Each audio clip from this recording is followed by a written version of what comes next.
नमस्कार. आषाढी एकादशी म्हटली की डोळ्यासमोर उभे राहते तो लाखो वारकऱ्यांचा महासागर, टाळ मृदुंगांचा निनाद, ज्ञानोबा तुकाराम ज्ञानोबा तुकाराम असा अखंड जयघोष आणि विठ्ठलनामात तल्लीन झालेली ती भक्ती. पण या वारीची सुरुवात कोणी केली? संत ज्ञानेश्वर महाराज कोण होते आणि एवढ्या लहान वयात त्यांनी ज्ञानेश्वरीसारखा महान असा ग्रंथ कसा काय लिहिला? आणि आजही लाखो वारकरी त्यांच्या पालखीबरोबर पंढरपूरची वारी का बरं करतात? या सर्व प्रश्नांची उत्तरे आपण आजच्या विशेष व्हिडिओमध्ये जाणून घेऊया. तर व्हिडिओ शेवटपर्यंत नक्की पहा. व्हिडिओ आवडल्यास लाईक करा. सविताज कॉर्नर या चॅनलला सबस्क्राईब जरूर करा. संत ज्ञानेश्वर महाराजांचा जन्म इसवी सन 1275च्या सुमारास आपेगाव येथे झाला. त्यांचे वडील विठ्ठलपंत आणि आई रुक्मिणीबाई हे अत्यंत धार्मिक पण विठ्ठलभक्त होते.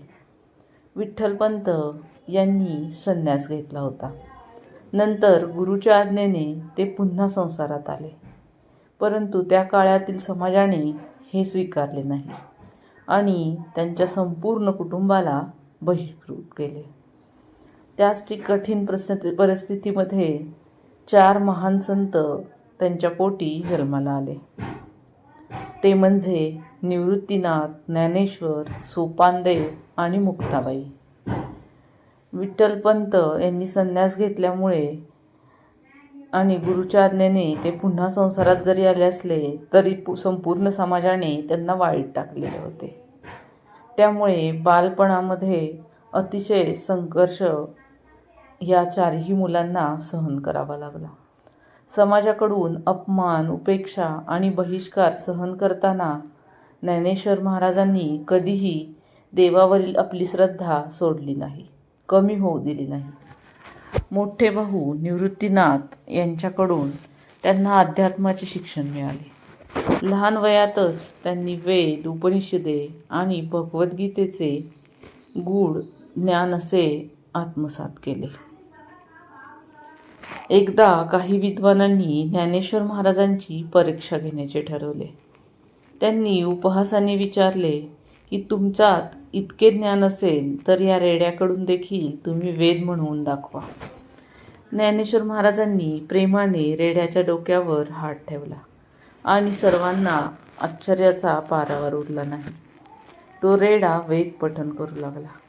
हा प्रसंग आजही भक्तिभावाने सांगितला जातो. नेवासे येथे अवघ्या 16 वर्षाच्या वयात ज्ञानेश्वर महाराजांनी भगवद्गीतेवर मराठीत भाष्य केले. हा ग्रंथ म्हणजे भावार्थ दीपिका म्हणजेच ज्ञानेश्वरी म्हणून ओळखला जातो. संस्कृतमधील गीतेचे ज्ञान सामान्य जनांपर्यंत पोचवण्याचे महान कार्य ज्ञानेश्वरांनी आपल्या ज्ञानेश्वरीतून केले. ज्ञानेश्वरीनंतर त्यांनी अमृत अनुभव हा अद्वैत तत्त्वज्ञानावर आधारित असा महान ग्रंथ लिहिला. या ग्रंथात आत्मज्ञान, भक्ती आणि परब्रह्माचे सुंदर असे विवेचन त्यांनी केलेले आहे. योगसिद्धीचा अभिमान असलेल्या चांगदेवांना नम्रतेचा धडा शिकवण्यासाठी ज्ञानेश्वर महाराज, निवृत्तीनाथ, सोपानदेव आणि मुक्ताबाई चालत्या भिंतीवर बसून त्यांना भेटायला गेले. हा प्रसंग संतांच्या विनम्रतेचा आणि आध्यात्मिक सामर्थ्याचा सर्वोच्च असा नमुना मानला जातो. ज्ञानेश्वर महाराजांनी भक्ती, समानता, प्रेम आणि नामस्मरण यांचा सतत असा संदेश दिला. त्यांनी प्रत्येकाला विठ्ठल भक्तीचा मार्ग खुला केला. जात, पात, श्रीमंत, गरीब असा कोणताही भेद न ठेवता सर्वांना एकत्र आणण्याचे कार्य त्यांनी नेहमीच केले. आता पंढरपूरची वारी कशी सुरू झाली ते पाहूयात. तर आषाढी वारी ही केवळ एक यात्रा नाही, ती श्रद्धा, सेवा, शिस्त, प्रेम आणि समतेचा एक मोठा उत्सव आहे. दरवर्षी लाखो वारकरी आळंदीहून संत ज्ञानेश्वर महाराजांच्या पालखीबरोबर आणि देहूतून संत तुकाराम महाराजांच्या पालखीबरोबर पंढरपूरकडे प्रस्थान करतात. हातात टाळ, मुखी विठ्ठलनाम आणि हृदयात भक्ती घेऊन हजारो किलोमीटरचा प्रवास केला जातो. संत ज्ञानेश्वरांनी ही प्रथा त्यांच्या काळात सुरू केली. प्रथमतः ते स्वतः त्यांच्या भावांसह पंढरपूर वारीसाठी चालतच आळंदीहून निघाले होते. अत्यंत कष्ट, वाटेमध्ये येणाऱ्या संघर्षांचा सामना करत ते पंढरपूरपर्यंत पोहोचले आणि ही पायीवारी करण्याची प्रथा तेव्हापासून सुरू झाली. आजही अत्यंत निष्ठेने, भक्तिभावाने लाखो भाविक आळंदीहून पंढरपूरकडे चालत जातात. यावर्षी आषाढी एकादशी 25 जुलै 2026 शनिवारी येत आहे. या दिवशी भगवान विठ्ठलाचे दर्शन, उपवास, हरिपाठ, ज्ञानेश्वरी पारायण, विष्णू सहस्रनाम आणि नामस्मरण यांना विशेष महत्त्व आहे. याच दिवशी चातुर्मासाची देखील सुरुवात होते. संत ज्ञानेश्वरांनी सांगितले आहे की भक्तीमध्ये कोणताही भेद नाही. प्रेम, दया, करुणा आणि सत्य हेच खरे धर्म आहेत. ज्यांच्या मुखी विठ्ठल नाम आहे त्यांचे जीवन पवित्र होते. संत ज्ञानेश्वर महाराजांचे जीवन आपल्याला संकटामध्येही श्रद्धा, संयम आणि भक्ती टिकवून ठेवण्याची प्रेरणा देते. आई-वडील बरोबर नसतानाही लहानपणापासूनच समंजसपणा त्यांच्या अंगात होता. चारही भाऊ एकोप्याने राहून गावकऱ्यांना सामोरे जात होते. गावकऱ्यांनी वेळोवेळी केलेले अत्याचार, त्रास सहन करत हे चारही भाऊ मोठे झाले. परंतु चारही भावांमध्ये एकी होती आणि स्वतःचे नान त्यांच्याकडे ओतपोत भरलेले होते. देवाबद्दलची श्रद्धा, भक्ती कायम टिकून होती. त्यामुळे सर्व संकटांवर मात करून हे चारही भाऊ मोठे झाले आणि मोठेपणी संत झाले.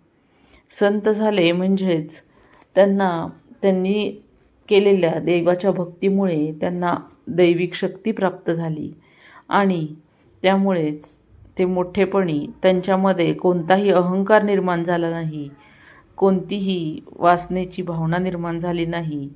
त्यांनी लोकांच्या कल्याणासाठी आपल्या विद्येचा उपयोग केला. संत ज्ञानेश्वर महाराजांचे जीवन आपल्याला खूप मोठी प्रेरणा देऊन जाते. यंदाच्या आषाढी एकादशीला विठ्ठल नामाचा तुम्ही देखील नक्की जप करूया आणि ज्ञानेश्वरीचे वाचन देखील करूया. संतांनी दिलेला समतेचा संदेश आपल्या जीवनामध्ये कायम उतरवूया. हा व्हिडिओ जर आवडला असेल तर लाईक करा, शेअर करा आणि अशाच धार्मिक व आध्यात्मिक माहितीसाठी आपल्या सविताच कॉर्नर या चॅनलला जरूर सबस्क्राईब करा.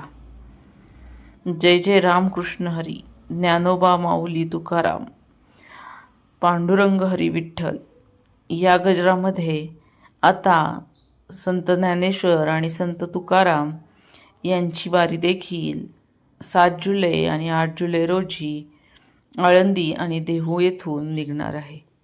ती 24 जुलैपर्यंत पंढरपूरपर्यंत पोहोचेल आणि 25 जुलै म्हणजेच आषाढी एकादशी दिवशी विठ्ठलाचे दर्शन लाखो भाविक घेतील.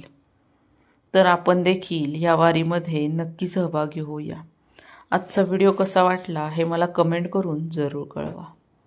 जय जय रामकृष्ण हरी.